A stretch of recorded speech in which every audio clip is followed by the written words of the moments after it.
There are a couple provisions in this, Rob. And by the way, Merry Christmas. Merry There are a couple Christmas. provisions in this bill that the president doesn't like. So, for instance, they talk about the repeal of Section 230. That has been a constant theme of his. And again, this whole renaming of U.S. military bases after Confederate generals. But the thing about China, though, people say, well, look, he doesn't explain what he means. There are a couple provisions in this bill that aren't very good. So, for instance, it does not include a prohibition on the buying of drones from China.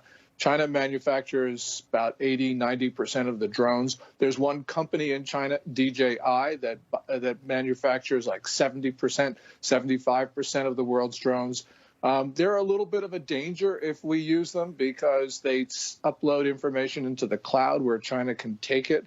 But nonetheless, this is going to be controversial because a lot of people don't like the veto of the military bill, and I can understand why they feel that way.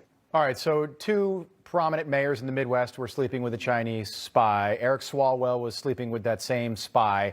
Democrats are accused right now of watering down some of the China provisions in the defense bill, particularly on university campuses. There were pre-pandemic around 370,000 Chinese nationals going to universities here in the U.S. What can be done to make sure that something like this doesn't continue to happen? Well, on Swalwell, this is going to be an issue because there are hundreds, perhaps thousands of Ministry of State Security agents in the United States.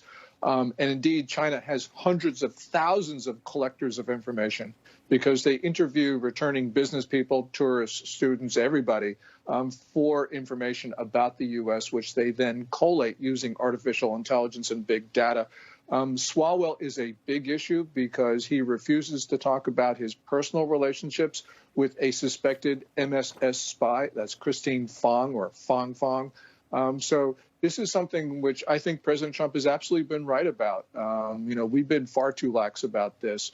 And, Congress is not doing its part in making sure that that China doesn't influence the House Intel Committee, for instance, and senators.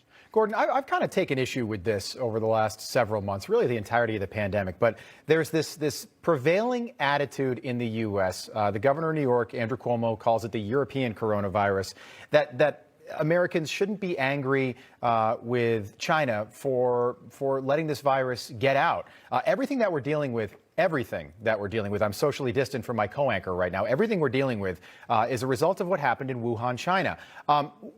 When will American people have the ability, and when will that be supported by the other networks out there, that it's okay to be mad at China? I know that you're aware of what's going on in Wuhan. I've seen video out of Wuhan recently, as recently as this week. Life is back to normal there. What is going on here? Well, we don't know exactly what's going on in China because the Communist Party has imposed extraordinary information controls, especially since the end of January. And China's narrative right now is that it is past the virus. Whenever you have video or propaganda statements that support the narrative of the Communist Party, you've got to be suspicious. We know they've got a fair amount of disease still there. There are outbreaks there that occur at the Communist Party.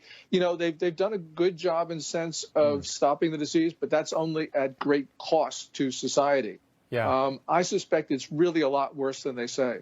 That's my thought, too, and I don't trust their numbers. But when you see the video, Gordon, it just seems like honky-dory. Everything in Wuhan is back to normal there, which is very bizarre. It certainly isn't.